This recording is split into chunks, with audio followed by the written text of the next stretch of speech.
If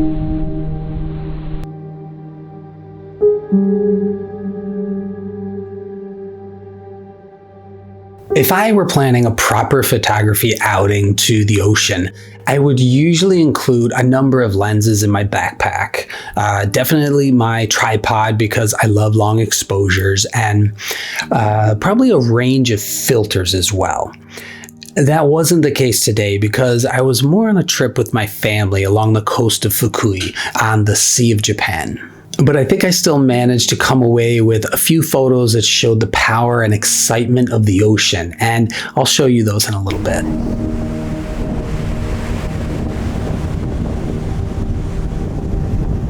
I never grew up near the ocean, but I always felt a strong draw to it. It's a mix of awe, appreciation, and even fear. Seeing these rock formations and waves that come crashing by keeps you in a childlike awe of the natural beauty surrounding you.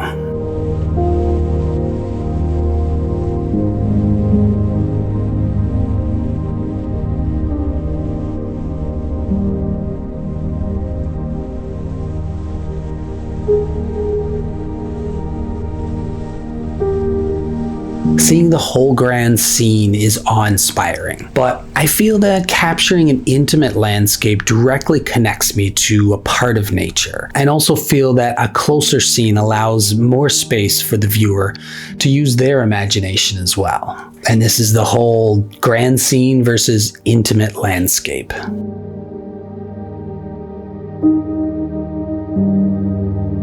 It was a strange day driving up the coast, and it was sunny out, but it was still very cloudy. So we were getting these bursts of sunbeams coming through, and it was just a beautiful scene all around.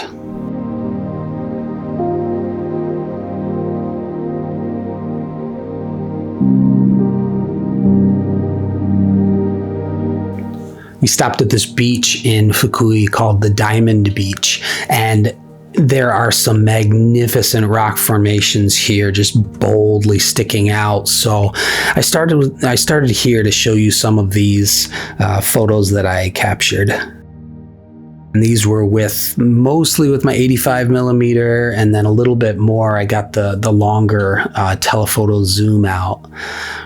But the way this first group of rocks came out, it was, I've really never seen anything like this protruding right out of the sand. And it's a real magnificent thing to see. And in a little bit, you'll see I have some shots of my kids and stuff playing on it as well.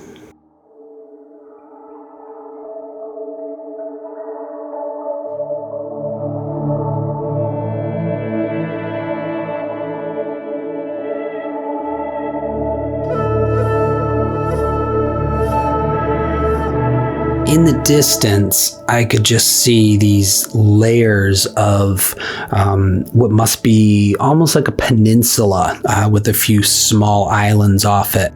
But then it's layered deeper and deeper with full mountain ranges behind it, and the clouds were just doing some incredible things. I switched back and forth between looking at it through both color and black and white on the screen, and I played with that in editing, and I found that overall the black and white really better expressed the dramatic feelings that I had out there. With these layers, some of them I decided to almost silhouette, and other ones I lifted the shadows a bit so I could see some of the texture and some of the color more. The one color shot here, I really did like the way the light was bouncing off of the mist that was created off of the crashing wave.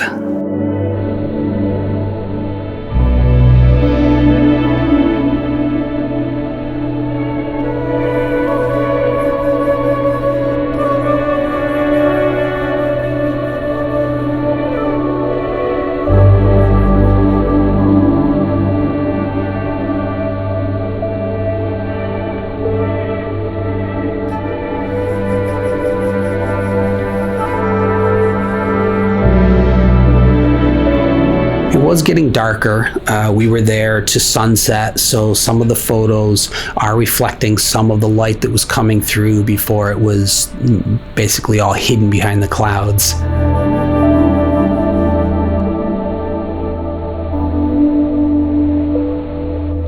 There was another small rock grouping, and when I say small, it's not small at all. It was huge, but this clump, and then this one I was really drawn to because the waves were pounding behind it and were just able to come up over the top of it. So I was trying to capture the right lighting on it and having the waves splash behind it.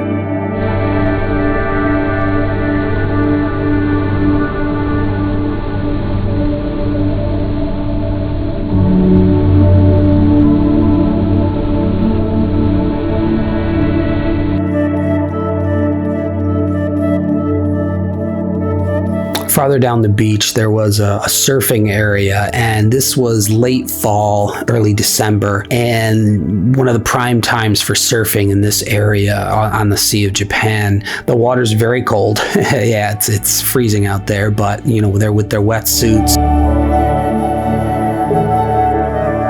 Yeah, it was cool to see such a lively scene of just people out there enjoying their sport, enjoying the ocean.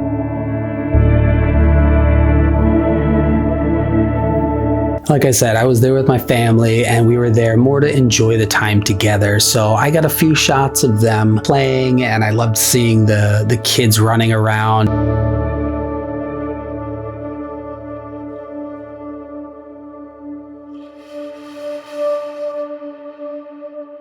It was something they've never experienced either, this massive natural rock creation that was sort of their little playground at the time, and mine as well.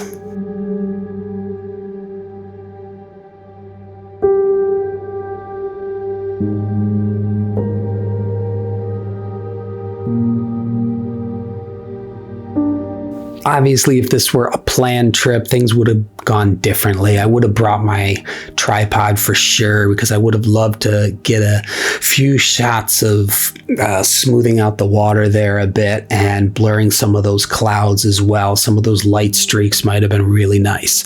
But you take what you're given, and we still had fun, and I think we made the best of it. Wide-angle lenses capture the whole grand scene, but I think it's because of a desire to get up close to a scene, sort of put myself in a place I otherwise couldn't easily get to. So more times than not, I reach for my telephoto lens, something like an 85 and 100 to 400 like I did today. I never intended this channel to be a photography channel, as my main goal has always been to encourage you to get out there and experience nature and its restorative powers and appreciate its beauty. And also maybe share some bits about Japan along the way, because it's a big part of my life. And I don't claim to be the authority on photography out there, but I've learned some things along the way, and I'd like to share my approach to photography with you. And I think it still fits my Shizen style as well, because I'm drawn to nature, the natural, and the spontaneous, which are all the three main aspects of Shizen.